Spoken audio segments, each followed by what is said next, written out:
സ്വന്തം രാഷ്ട്രീയ ജാതകം എഴുതുക എന്ന വലിയ ദൗത്യമായിരുന്നു ഈ തെരഞ്ഞെടുപ്പിൽ PV അൻവറിന് മുന്നിലെ വെല്ലുവിളി.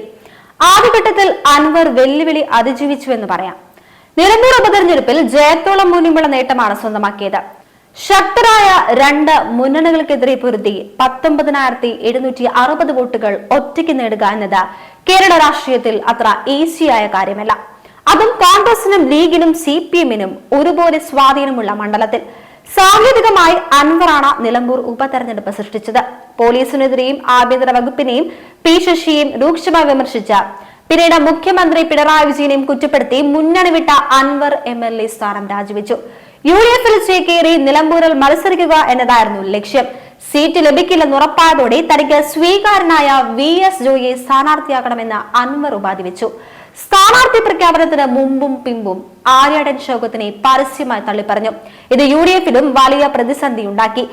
ആര്യാടൻ ഷൗക്കത്തിനെ പരസ്യമായി അംഗീകരിക്കാതെ അൻവറിന്റെ മുന്നണി പ്രവേശനം പരിഗണിക്കില്ലെന്ന് UDF കട്ടായം പറഞ്ഞു.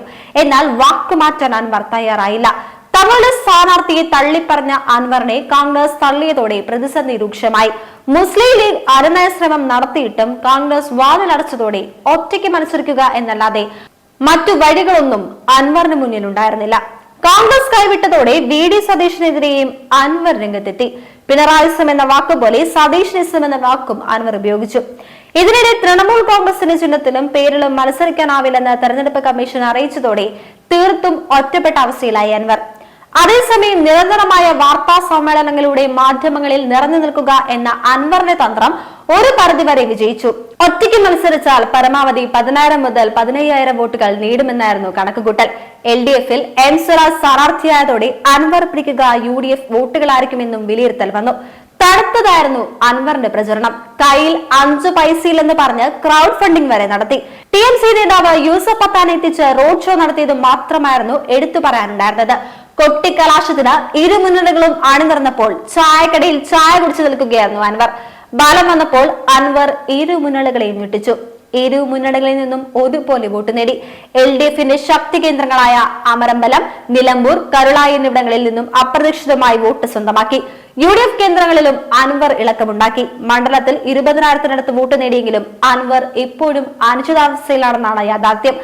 അൻവറിന്റെ സഹായമില്ലാതെ തന്നെ 11,000 വോട്ട് ഭൂരിപക്ഷത്തിൽ UDF വിജയിച്ച സാഹചര്യത്തിൽ അൻവറിനെ മുന്നണിയിൽ എടുക്കണമോ എന്നത് കോൺഗ്രസിന്റെ തീരുമാനമാകും. KPCC പ്രസിഡന്റ് സണ്ണി ജോസഫ് അനുകൂല നിലപാട് പറഞ്ഞെങ്കിലും VD സതീശൻ അടക്കമുള്ള നേതാക്കളുടെ നിലപാട് നിർണായകമാകും.